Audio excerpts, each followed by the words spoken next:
In the last episode, we witnessed the birth of rhythm and time. Nyx and Erebus, night and darkness, emerged from chaos. They united in the first union, producing ether and hemera, light and day. And the cosmos gained its heartbeat. Time began to have meaning, but Gaia had been watching, waiting, feeling something stir within her, a yearning, an incompleteness. Welcome back to Mythology Flix. This is Season 1, Episode 4, The Sky is Born, Uranus and the First Union. Today, we witness something unprecedented. Gaia, the primordial Earth, will create without a partner. She will birth from herself alone, and what she creates will change everything. Will complete her, will match her, will become her greatest love and her greatest sorrow. By the end of this episode, you'll understand why Earth and sky belong together, why their union defines the boundaries of existence, and why every god, every titan, every hero carries both Earth and heaven within them. Let's continue. Gaia had been alone since her emergence from chaos. Yes, other primordials existed. Tartarus in his depths, Eros weaving connections, Nyx and Erebus with their children. But Gaia had no equal, no partner, no complement. She was foundation, solid, grounded, the place where all existence could stand. But she was incomplete, and she felt that incompleteness like an ache. This was Eros working within her, the force of attraction, the principle of connection, stirring in her consciousness. She looked at the infant cosmos, saw Nyx and Erebus together, saw their children dancing their eternal cycle.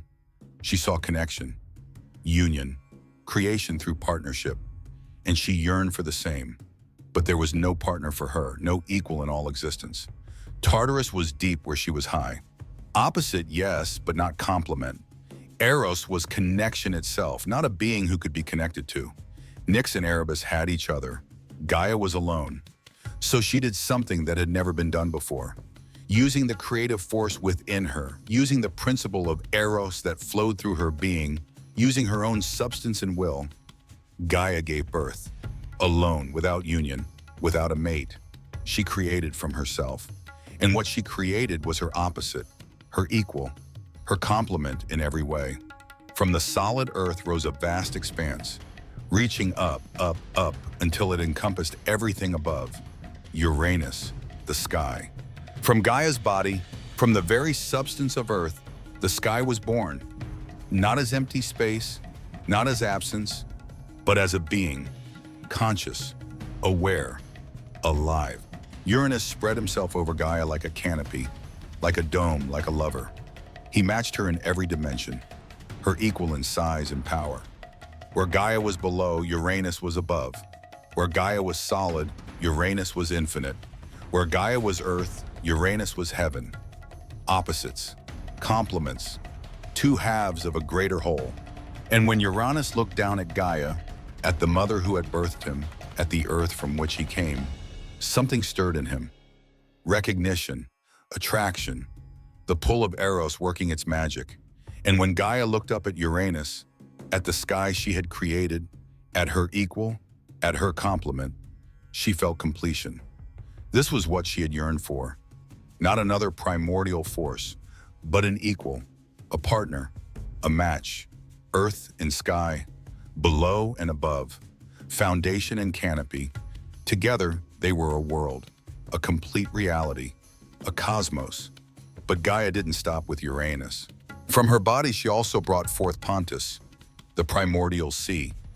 Not the regulated ocean with tides and shores, but wild, untamed, conscious water, a being with will and purpose.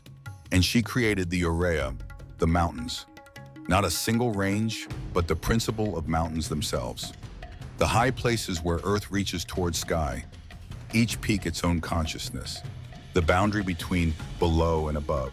So Gaia created the fundamental features of the world. Sky above, sea upon her, mountains rising from her. But it was Uranus who called to her most strongly. Uranus who matched her, equaled her, completed her. And so, through the power of Eros, earth and sky came together. This was different from Nyx and Erebus. That had been the first union, yes, the first time two beings merged. But this was the union of true opposites, the union of complementary principles. The union that would create not just offspring, but an entire generation of gods. When Uranus descended to embrace Gaia, when sky covered Earth, when above met below, the cosmos shook. This was not gentle, not subtle. This was the merging of fundamental forces, the connection of opposite poles, the completion of a circuit that had been waiting since Gaia first emerged from chaos. And from their union, life exploded into being. Gaia became pregnant, not with one child, not with two, but with many, with an entire generation. Her womb swelled with the children of Earth and sky, beings of immense power, beings destined to rule the cosmos before the gods. They would be called the Titans. But before we meet them, understand what this union represents. This is the marriage of Earth and heaven, the connection between physical and celestial, the bridge between below and above. In every culture, in every age, humans have recognized this fundamental duality. The earth beneath our feet, solid, reliable, nourishing. The sky above our heads, vast, mysterious, unreachable. We are caught between them. Living on earth, gazing at heaven, grounded by one, inspired by the other. The Greeks didn't just recognize this duality, they personified it, made it a love story. Gaia is not just dirt and rock. She is the principle of groundedness itself. The answer to where. Uranus is not just empty space, he is the principle of expansion itself. The answer to beyond. Together they define the boundaries of existence as we know it. Below us, Earth. Above us, sky. Between them, everything else. Earth and sky, matter and spirit, immanent and transcendent. And from their meeting, from that tension, from that creative friction, everything else would be born. Think about what this means for all the stories that follow. Every titan, every god, every hero will descend from this union. They will all carry within them both earth and sky, groundedness and transcendence, limitation and possibility, the mortal and the divine. This is why the gods can suffer, why they can fail, because they have earth in them, Gaia's substance, material reality. But this is also why they can transcend, why they can achieve the impossible, because they have sky in them, Uranus's essence, celestial power. The marriage of earth and sky creates beings who are neither fully material nor fully spiritual. They exist in between, in the tension, in the creative space where opposites meet. And that tension will define everything about Greek mythology. Gods who are powerful but not omnipotent, immortal but not invulnerable, divine but not distant. They live on a mountain, Olympus, which is both Earth, Gaia, and reaching toward heaven, Uranus. All because of this moment. All because Gaia created Uranus and they came together. But here's what's crucial to understand about their relationship. It started with love, with yearning, with the desire for completion. Gaia created Uranus because she was lonely, because she needed an equal. Uranus embraced Gaia because she was his origin, his complement. In the beginning, their union was beautiful, perfect, creative, but it won't stay that way. Over the next episodes, we'll see how this beautiful relationship turns dark, how love becomes possession, how creation becomes imprisonment, how the first marriage becomes the first violation. Because Uranus, as we'll discover, is afraid of his own children, afraid of being replaced. And that fear will lead him to commit terrible acts that will set in motion a cycle of violence that won't end until Zeus takes the throne. But right now, in this moment, none of that has happened yet. Right now, Earth and sky are together, and from their union, new life is forming. The Titans are being conceived. The next generation is on its way.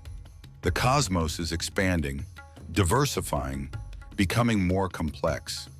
From chaos came the primordials, Gaia, Tartarus, Eros, Nyx, Erebus. From Nyx and Erebus came Ether and Hemera. From Gaia alone came Uranus, Pontus, and the mountains. And from Gaia and Uranus together will come the Titans. We're watching the universe build itself, layer by layer, generation by generation. And each new layer adds complexity, adds possibility, adds drama. In our next episode, we'll meet the children of Earth and Sky, the 12 Titans, 6 brothers, 6 sisters, each one a force of nature. The brothers, Oceanus, who will encircle the world with endless water. Coeus, the axis of heaven, intelligence embodied. Cronus, the pillar of the south, master of constellations.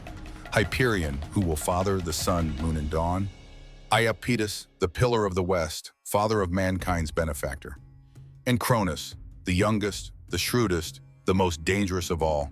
The sisters, Rhea, the shining one, mother of celestial light. Rhea, the flowing one, who will one day save the world. Themis, divine law and order personified. Mnemosyne, memory itself, keeper of all that was. Phoebe, the bright one, prophet and oracle. And Tethys, the nourishing sea, mother of rivers. 12 mighty beings, each embodying fundamental forces of the cosmos. These 12 will rule in what later generations will call the Golden Age. For Zeus, before the Olympians, before the Age of Heroes. The Titans are coming. This has been episode 4 of Mythology Flix, The Sky is Born. Next time, the 12 Titans. We'll meet each one, learn their names, understand their powers, and we'll see why Cronus, the youngest, will become the most important. Until then, remember, you live on Gaia and beneath Uranus. Earth and sky surround you always. Their union made the world as we know it possible. See you in the next episode.